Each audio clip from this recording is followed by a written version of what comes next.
Terima kasih Anda masih bersama kami di Kompas Sulsel. Saudara, di sesi dialog kali ini kita akan membahas masih terkait dengan jelang Pilkada serentak 2018 mendatang, khususnya untuk Pilwalkot, di mana memang sejumlah nama mulai bermunculan. Dan hari ini diinformasikan bahwa satu lagi pasangan akan mendeklarasikan diri sebagai bakal calon wali kota dan wakil wali kota Makassar 2018 mendatang. Ada Muhammad Ramdan Pemanto atau Dani Pemanto yang memang beberapa minggu belakangan santer dikabarkan akan bersama dengan satu nama yang cukup kontroversial. Mengapa? Karena berasal dari satu partai yang ternyata partai tersebut sudah memiliki satu calon juga yang akan diusung seperti itu. Kita akan membahas tentang deklarasi Dani masa depan Indira. Kira-kira seperti apa? Sudah hadir di studio bersama saya. Yang pertama adalah Pak M. Rajab, Jubir DPW Partai Nasdem Sulawesi Selatan. Selamat pagi, Pak Rajab. Selamat pagi. Assalamualaikum warahmatullahi wabarakatuh. Waalaikumsalam warahmatullahi wabarakatuh. Dan juga sudah hadir Pak Aswar Anas dari CRC. Ya. Apa kabar? Baik. Alhamdulillah. Assalamualaikum warahmatullahi wabarakatuh. Waalaikumsalam. Baik. Saya ke Pak Rajab dulu. Ya. Dari Nasdem, karena kalau kita melihat nama Indira, seorang kader Nasdem, yang saya pengen konfirmasi sampai saat ini, apakah masih menjadi anggota dari Nasdem, Pak Rajab? Sejauh ini Indira tetap menjadi anggota Partai Nasdem, juga sebagai anggota DPRD Kota Makassar dari Partai Nasdem, dan dia bergabung dalam fraksi Partai Nasdem di DPRD Kota Makassar. Jadi komunikasi kita dengan Indira itu berjalan fine-fine aja ya. Baik. Ya. Berjalan secara normal, biasa saja. Baik. Walaupun mungkin ada hal yang berbeda di antara kita. Berarti ini senada dengan yang dikatakan Ibu Indira waktu hadir di sini, juga sempat berbincang dengan Ibu Indira, bahkan bahwa memang masih ada komunikasi terus-menerus bersama dengan Nasdem. Masih terjalin komunikasi. Baik. Walaupun ada komunikasi, tapi kan kita ketahui bersama, bahkan secara umum telah dikatakan bahwa Nasdem akan mengusung Cicu.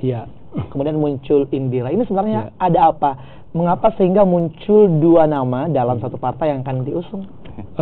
Saya kira kalau di internal Nasdem itu hanya satu nama yang keluar. Jadi sesuai dengan rekomendasi yang dikeluarkan oleh DPP Partai Nasdem, bahwa untuk Pilwalkot Kota Makassar tahun 2018 itu rekomendasinya jatuh ke tangan Ibu Andi Rahmatika Dewi atau Cicu. Dan kita anggap ini sudah final bagi Partai Nasdem. Dan tidak ada lagi orang lain atau kader lain yang akan muncul itu dari atau atas nama Partai Nasdem. Tapi kalau terkait ada kader yang dilamar atau diambil oleh orang lain, saya kira ada dua hal yang harus dilihat di situ. Katakanlah kita sebut saja nama Indira kan. Ada dua hal yang kami melihat di Indira. Yang pertama, Indira sebagai pribadi, dan yang kedua Indira sebagai kader Partai Nasdem. Jadi tentu saja Indira sebagai pribadi itu punya hak secara politik, secara bebas dan merdeka untuk menentukan apa masa depan politiknya sendiri kan, mau mengarah kemana gitu. Dan saya kira itu lazim saja terjadi di banyak orang kan, di banyak tokoh dari satu tempat ke tempat yang lain kan. Dan kami juga dari Partai Nasdem hak privasi dan personal Indira itu sangat menghargai gitu. Itu yang harus dipisahkan kan. Bahwa hak personal Indira itu kami sangat menghargai untuk menentukan langkah politiknya untuk pribadinya. Lalu bagaimana Indira sebagai kader Partai Nasdem, ya tentu saja ada aturan-aturan di Partai Nasdem yang mengikat setiap orang yang menjadi kader. Ya salah satunya misalnya ketika rekomendasi sudah dijatuhkan ke orang lain, maka ya tidak ada lagi. Dan jika ada orang lain yang muncul dari Partai Nasdem yang mencoba untuk mengusulkan diri atau mengajukan diri, ya tentu saja itu akan memiliki implikasi-implikasi dan resiko-resiko. Gitu. Kalau tadi Pak Rajab mengatakan komunikasi masih lancar. Jadi ketika sudah ada aturan seperti itu bahwa partai sudah resmi mengusung Cicu misalnya, jadi bentuk komunikasi seperti apa? Komunikasi secara personal komunikasi secara personal bahwa ya gimana perkembangannya, bagaimana kabarnya. Mas menanyakan itu perkembangan jadi atau tidak maksudnya? Iya, dengan teman-teman yang lain kan ini kan Indira ini kan teman juga kan. Masa hanya karena persoalan ini kita memutuskan komunikasi dan silaturahmi dengan dia kan? Karena ini momentum politik harus kita lihat sebagai sebuah jalan itu untuk mencari pemimpin yang terbaik kan. Cuman mungkin ya ada rel dan porsi yang mungkin tidak mempertemukan kita di situ kan, dan kita masing-masing saling memberi ruang dan kesempatan serta menghargai antara satu dan yang lain kan. Ya bagi kami ya secara pribadi Indira mengarah ke sana ya tidak ada masalah kan, dan tentu saja itu akan ada resiko kan dari partai. Katakanlah misalnya sesuatu yang pasti itu, artinya apakah lewat Nasdem atau tidak Indira itu pasti juga dia akan mundur dari DPR kan, karena itu sudah aturan secara umum kan, siapapun ya. Cuman mungkin resiko kekaderannya kayak bagaimana itu tergantung dari pertama usulan dari bawah, dari DPD Kota Makassar, karena Indira itu tercatat sebagai kader Partai Nasdem dari DPD Kota Makassar. Yang kedua nanti ini akan kita usulkan ke tingkat DPP melalui DPW kan. Nah, DPP kayak bagaimana ya terserah dari atas kan, seperti apa gitu. Saya juga tidak bisa memprediksikan seperti apa. Baik, itu berarti belum bisa terprediksi ya ke depannya ya. Namun kalau kita tanyakan ke Pak Aswar Anas nih dari CRC, prediksi sejauh ini seperti apa ketika sudah ada nama Dani Pomanto dan Indira? Untuk saat ini kalau kita bicara pada dua kubu antara Indira dengan Cicu, Ibu Cicu. Jadi pada dasarnya kehadiran dua kader yang akan maju di pertarungan Pilwalkot 2018 mendatang itu telah menjadi sebuah local warming. Jadi ada sebuah pemanasan lokal dalam internal Nasdem yang kemudian untuk menciptakan sebuah barisan tersendiri antara kubu Cicu dengan kubu Indira itu sendiri untuk bagaimana memperebutkan kursi Pilwalkot yang akan datang. Nah, tapi yang menjadi frame ini adalah bagaimana pada dasarnya semuanya Cicu maupun dipasangkan dengan Indira itu pada dasarnya memang akan mulai menciptakan sebuah kemenangan yang bersama. Dalam artian bagaimana tergantung dari bagaimana kerja-kerja tim yang akan dilalui ke depan, baik dia dipasangkan oleh Cicu maupun dipasangkan oleh Indira, sesuai dengan kerja-kerja partai dan tim yang akan tersusun secara sistematis, itu akan mempengaruhi kemenangan selanjutnya. Seperti itu. Nah, pada dasarnya untuk saat ini bahwa keunggulan Pak Dani Pomanto itu karena pertama adalah petahana. Yang kedua adalah karena persoalan programnya, yang kemudian mampu menghipnotis masyarakat sehingga dia mendelegasikan hak suaranya. Jadi memiliki citra yang baik di masyarakat di masyarakat seperti itu. Tetapi kita harus pahami bahwa salah satu rukun pilkada itu sendiri itu bicara tentang figur. Figur ini itu adalah sebuah objektivitas yang kemudian didesain oleh partai itu sendiri, dan untuk merebut hak suara masyarakat itu bagaimana kesiapan figur ini melihat apakah dia memberikan kepentingan parpol ataukah dia memberikan kepentingan terhadap masyarakat. Kalau dia membawa kepentingan berasal dari partai politik, maka otomatis figur itu akan diklaim secara negatif oleh masyarakat. Nah, kalau dia mengarah pada persoalan kepentingan masyarakat untuk mengarah kepada masyarakat itu sendiri, otomatis dia akan mendapatkan peluang yang baik-baik saja seperti itu. Jadi pada dasarnya baik pun dipasangkan terhadap Ibu Cicu maupun Ibu Indira, pada dasarnya semua tergantung pada kinerja-kinerja tim dan partai politiknya akan menjadi pengusung di Pilwalkot 2018. Tapi kan kalau sekarang kita lihat bahwa walaupun memang dikatakan oleh Pak Rajab tidak ada masalah dari Nasdem sendiri, mau itu misalnya Cicu akan maju karena kan Indira punya hak personal, hak politik seperti itu. Tapi apakah ketika masyarakat tahu bahwa Indira ini tidak diutus oleh partainya, itu akan kira-kira berpengaruh pada elektabilitas dari pasangan ini? Bagi saya, kacamata kita kan ini memotret ini bagaimana Pilwalkot ke depan ini. Jadi persoalan dia dipasangkan dan bagaimana dia diusung oleh partainya secara internal itu bagi saya tidak terpengaruh sama sekali. Karena itu terjadi bukan hanya di kubu partai-partai Nasdem itu sendiri, tetapi juga berpengaruh di partai-partai lain selanjutnya. Karena pilkada ini merupakan pilkada serentak, jadi koalisi antara daerah seperti provinsi, dan itu belum tentu sama dengan koalisi yang ada di pilkada daerah itu sendiri. Dan ini sebenarnya sama dengan polarisasi itu. Cuman yang menjadi pembeda sedikit karena kita karena Nasdem itu mengusung dua partai, dua kader dalam satu, tapi satunya juga maju, tidak mengusung dua ya. Iya, sebetulnya mengusung satu ya. Tapi satu ada kader yang juga melaju. Di situ saja beda frame-nya dengan partai-partai lain. Pak Rajab, mungkin bisa ditanggapi dengan itu. Ya, sebetulnya ya Nasdem mengusung satu, sudah final di Cicu. Terkait dengan Indira, itu adalah hak personal yang kita balik lagi bahwa itu adalah hak personal politik hak personal Indira. Jadi itu yang saya bilang tadi bahwa Indira sebagai personal dan Indira sebagai kader Partai Nasdem. Tapi kalau kita lihat kan secara umum bisa dikatakan entahlah, saya konfirmasi, apakah ini masuk dalam tindakan pembangkangan seorang kader jika dilihat bahwa Ibu Indira adalah kader dari Nasdem bukan sebagai personal, karena kan walaupun bagaimana walaupun akan personal mendampingi dan kemudian, tapi kan tetap ada embel-embel atau nama Nasdem yang dibawa oleh Indira. Ya, tanda kutip mungkin nakal sedikit ya, tanda kutip nakal sedikit. Tapi saya kira itu lagi bahwa itu adalah hak seseorang yang kita tidak bisa halangi, kita tidak bisa halau. Dan mungkin juga Indira sudah punya hitung-hitungan. Jadi bagi saya secara pribadi itu hanya menyarankan kepada Indira tidak perlulah ada masalah di antara Nasdem dengan Indira kan, tidak perlu ada ribut ya. Kalau jalan saja sesuai dengan prosedur dan mekanisme yang dia sudah jalani. Terkait dengan nasibnya nanti ke depan, saya kira itu ada di tangan DPP Partai Nasdem. Karena ini kan menjadi anggota atau DPP kan DPP yang punya kewenangan untuk itu kan. Dan saya kira ruang politik itu seringkali terjadi samar antara hitam dengan putih kan, atau apa dan lain-lain sebagainya kan. Itu dalam konteks fakta dan pemikiran-pemikiran kita terkait dengan politik. Karena ya ini bukan ranah hukum bahwa salah benar. Ini kan soal penyikapan terhadap satu momentum dan realitas politik yang sedang terjadi kan. Kalau kita diukur benar salah di sini itu agak susah ya. Tidak bisa. Berarti sampai saat ini belum ada sanksi.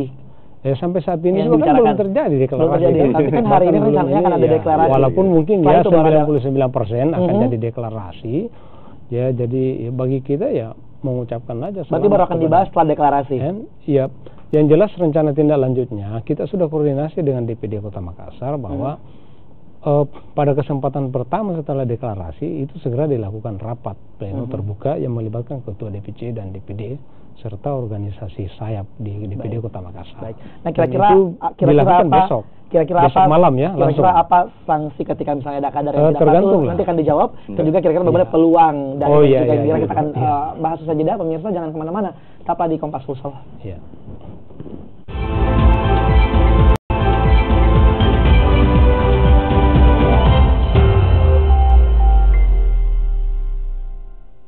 Terima kasih Anda masih bersama kami di Kompas Sulsel di sesi dialog membahas tentang deklarasi Dhani masa depan Indira yang insya Allah atau rencananya akan berlangsung pada hari ini. Memang di studio juga masih hadir bersama saya ada Pak M. Rajab, Jubir DPW Partai Nasdem Sulawesi Selatan, serta Suara Anas dari CRC. Tadi saya sempat terpotong bahwa walaupun memang belum ada keputusan karena kan belum deklarasi, namun rencananya hari ini akan ada deklarasi. Kira-kira ketika memang sudah fix berpasangan, sanksi yang kemungkinan didapatkan oleh seorang kader yang tidak patuh pada aturan partai akan seperti apa, Pak Rajab? Untuk itu sangat tergantung pada rapat yang akan dilakukan oleh DPD Kota Makassar. Jadi belum ada misalnya regulasi yang memang paten ya? Secara kaku sih tidak ada secara kaku tidak ada. Jadi fleksibel. Ya fleksibel. Dan saya kira hampir semua partai juga seperti itu kan, seperti itu. Ini kan pada prinsipnya partai itu berpikir dan melihat bagaimana kadernya itu bisa menjadi besar dan pada saat yang sama bisa juga membesarkan partainya masing-masing kan. Pada prinsipnya kan seperti itu. Dan terkait sanksi ya tergantung dari usulan dari DPD Kota Makassar dan keputusan dari DPP setelah diusulkan itu nanti kan. Seperti itu. Nah biar juga kita usulkan bahwa diberhentikan atau tidak diberhentikan, kalau DPP bilang C, ya saya kira itu ada kemungkinan terjadi, kan? Tidak ada kemungkinan tidak Pak. Misalnya Rahmatika Dewi melaju dengan pasangan lain, kemudian Indira juga melaju dan Dhani Pomanto, namun tetap berada dalam Nasdem. Semua kemungkinan bisa terjadi. Ada. Bisa terjadi dikasih sanksi, bisa juga DPP melihat bahwa ini potensi dua-duanya kan. Baik. Main aja di duanya tergantung dari DPP kan. Berarti tetap bisa DPP. Kemungkinan ya. Iya, ini kan DPP yang akan memutuskan nanti. Baik. Tapi kalau saya lihat perkembangannya di internal DPD Kota Makassar, kemungkinan terbesar akan mengusulkan pemberhentian. Tapi apakah itu yang akan terjadi? Ya kita tunggu dari DPP kan, karena semuanya nanti akan datang dari atas. Ini saja rekomendasi kan dari DPP. Kan? Baik. Nah, kalau kan tadi sudah didengarkan nih Pak Suaranas, kira-kira peluangnya ketika ya dibalik banyaknya kontroversi, melihat peluang dari Dhani Pomanto dan Indira kan seperti apa sebenarnya? Pada dasarnya semuanya ini kan berpeluang untuk menang, itu tergantung dari kerja tim yang akan dilakukan. Tetapi anomali dalam masyarakat khususnya Kota Makassar dalam memilih atau menentukan pilihan dalam pertarungan pilwalkot itu tidak melihat dari background partai. Terkadang dia melihat dari figur yang secara utuh yang sudah didesain. Yang kedua adalah persoalan visi misi. Itu saja. Jadi persoalan apakah kubu Nasdem ini mengalami perpecahan antara Indira dengan Ibu Cicu, itu bagi saya itu sangat tidak berpengaruh, tidak berefek. Tetapi kalau kita analisis secara mendalam bahwa kehadiran Ibu Indira yang membawa aroma baru dari Pilwalkot ini, dengan apalagi dia berlatar belakang dari Dapil 5, yaitu Mama Rita, Majang, Mariso dengan Tamalate ya, itu kan merupakan sebuah basis pemilihan yang sangat cukup besar. Jadi kalau kita kalkulasikan antara ditambah lagi dengan Pak Dhani yang memiliki sebagai incumbent, jadi besar peluang bahwa pasangan antara Dhani Pomanto dengan Indira itu cukup besar dan cukup menantang untuk melawan kandidat-kandidat yang lainnya. Tapi sejauh ini apakah ketika saya muncul satu hal yang baru di dalam pilkada ini, ketika dalam satu partai ada dua kadar seperti itu, apakah sudah ada research dari misalnya CRC membandingkan antara Cicu ataupun Indira yang akan membawa kemenangan misalnya untuk Nasdem? Ada nggak sejauh ini? Pada dasarnya kita sudah melakukan simulasi. Baik. Tetapi simulasi itu kan bicara kita bagaimana memotret ini masyarakat masyarakat Kota Makassar secara umumnya. Nah, kalau modalitas pada hari ini itu ada pada pasangan Indira dengan Pak Dhani Pomanto itu sendiri. Ketimbang ketika dikombin antara Pak Dhani dengan Cicu itu sendiri, seperti itu. Nah, tetapi pada dasarnya kita harus menentukan bahwa kita jangan terlena dengan hal-hal seperti ini. Itu tidak lain lagi kembali kepada kerja-kerja tim dan kerja-kerja partai. Karena yang menentukan sebuah kemenangan itu adalah kerja tim dan kerja partai itu sendiri. Bagaimana mendesain figurnya, bagaimana melakukan menghipnotis terhadap masyarakat untuk menarik hak suara dari masyarakat itu sendiri untuk memilih pasangan calon yang akan bertarung di Pilwalkot Makassar. Baik. Nah, Pak Rajab, kan mungkin sudah dikatakan bahwa ketika misalnya Cicu yang menang, kan yang menang adalah Nasdem. Kemudian ketika Indira juga menang adalah tetap Nasdem juga kan yang menang dengan nama Nasdem. Tanggapan Anda? Saya kira Cicu dan Indira ini dua sahabat yang ya dalam bahasa kami biasa itu tinggal suami yang tidak dinamai. Baik. Jadi begitu lengket, begitu sahabat dekatnya kan. Baik. Begitu sangat dekatnya. Nah, sembari histori awal antara Nasdem dengan Dhani ini kan ada gap dan ada letupan-letupan masalah sebelumnya itu kan. Nah, dari itu sebetulnya antara dua persahabatan lalu kemudian masalah Nasdem dengan Dhani, tiba-tiba muncul informasi terkait dengan Dhani yang mengambil Indira ini. Ini menjadi letupan. Ini menjadi letupan. Ini ada maksud ini. Ada izin dari Dhani Pomanto ke Nasdem atau komunikasi secara langsung? Enggak, tiba-tiba aja muncul kan. Tiba-tiba yang muncul dan itu muncul dari Dhani. Baik. Saya pertama melihat informasi ini, saya bilang, apa kira-kira yang ada di pikiran Dhani untuk melontarkan ini? Apakah ini bahagian dari strategi ini? Apa dan lain sebagainya kan? Serius enggak ini kan? Itu kan berbagai macam pertanyaan yang muncul dalam benak saya, dan pada saat itu wartawan juga banyak bertanya kepada saya gimana dengan ini kan? Tapi saya bilang, tetapi ternyata pada akhirnya juga jadi ini barang kan. Jadi tinggal jelang deklarasi yang sudah dekat kan, ini tidak ada komunikasi sama sekali dengan Dhani Pomanto dari Nasdem sendiri? Nasdem dengan Dhani tidak ada komunikasi. Tidak ada. Ya. Memang begitupun pihak Nasdem tidak mencoba untuk menanyakan secara langsung. Kita juga tidak pernah membayangkan bahwa Indira akan muncul seperti itu. Tidak membayangkan, tapi mungkin ada upaya untuk menanyakan kenapa akhirnya mengambil Indira padahal dari Nasdem sudah ada. Untuk Dhani tidak ada komunikasi kita dengan Dhani, hanya dengan Indira kita berkomunikasi. Alasan Ibu Indira waktu itu? Alasan biasanya Ibu Indira hanya bilang doakan saja, mudah-mudahan saya berjalan secara ini. Mungkin juga alasan-alasan prinsipnya dia tidak akan sampaikan. Tapi ya mungkin bacaan sebagai politisi, kalau saya lihat bahwa Indira melihat ini sebagai sebuah momentum kan. Apalagi yang namanya incumbent itu kan, ini sebuah momentum. Dan saya juga sih secara pribadi melihat ya mungkin siapapun memang itu, kalau itu politisi menghadapi situasi seperti Indira itu, besar kemungkinan dia akan mengambil keputusan sebagaimana keputusan Indira hari ini sebagai politisi ya. Baik. Lalu bagaimana? Begitu. Apakah memang fakta bahwa Dhani Pomanto adalah seorang incumbent itu memang bisa sangat-sangat memuluskan langkahnya untuk kembali menjadi wali kota, apalagi dengan dukungan dari saat ini Indira yang punya juga cukup dukungan suara yang besar untuk masa di daerah pemilihannya. Untuk saat ini bahwa persoalan itu incumbent itu merupakan sebuah modalitas awal yang kemudian tinggal dipolarisasi sedemikian rupa untuk bagaimana menduduki jabatan seperti itu kembali. Tetapi polarisasi yang kita bangun atau yang kita harapkan itu bagaimana tidak bersifat politis terhadap partai, tetapi lebih kepada masyarakat itu sendiri. Harapan-harapan masyarakat dipenuhi melalui program kerja, yakin dan percaya figur yang mampu membaca psikologi masyarakat pasti dia mampu menangkan Pilwalkot itu sendiri. Namun catatan sedikit bahwa sebenarnya kehadiran Nasdem yang kemudian saat ini dua kader yang maju bertarung di Pilwalkot itu merupakan satunya dapat izin, satunya entahlah itu istilahnya apa, Pak ilegal atau gimana? Sebenarnya Pak Rajab nih gimana? Apa istilahnya ya? Dikatakan tidak dapat izin tapi maju karena punya hak politis. Tapi kalau dikatakan dapat izin juga tidak ya, karena mungkin ya tanda kutip itu tadi anak yang sedikit nakal ya. Jadi harus dapat hukuman gitu ya Pak Rajab ya. Ya mungkin kenakalannya itu kenakal yang kreatif ya. Itu nakal yang kreatif gitu. Baik.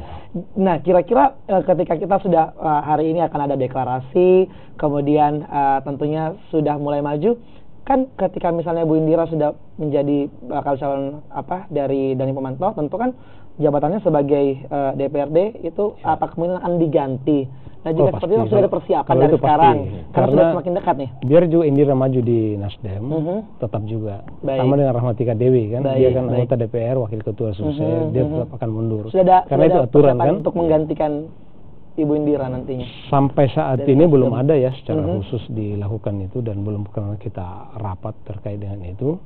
Tapi ya itu secara otomatis nanti. Soal siapa yang gantikan ya kita belum bicara ke sana. Baik. Terakhir saya mungkin ke masing-masing. Apakah adanya bisa dikatakan konflik konflik? Apakah ini akan mempengaruhi suara dari Nasdem? Nanti juga Pak Rajab kira-kira akankah berpengaruh dari kacamata Anda begitu ketika konflik ini muncul? Justru kami melihat ini sebagai sebuah kekuatan. Bahwa ternyata di internal Partai Nasdem itu kita punya banyak kader yang bisa dilirik oleh orang lain kan. Nah, kalau saya sih gimana? Apakah itu jadi kekuatan atau justru jadi saya melihat ini bahwa ini adalah sebuah kekuatan politik, loncatan politik oleh Nasdem. Karena kita lihat bahwa Nasdem ini sebagai partai yang baru berumur di usia 6 tahun ya. Iya, 6 tahun. Ketimbang tetapi mampu mendobrak dua kader yang maju di Pilwalkot, ketimbang partai-partai lain yang lahir dari reformasi itu kehilangan figur seperti itu.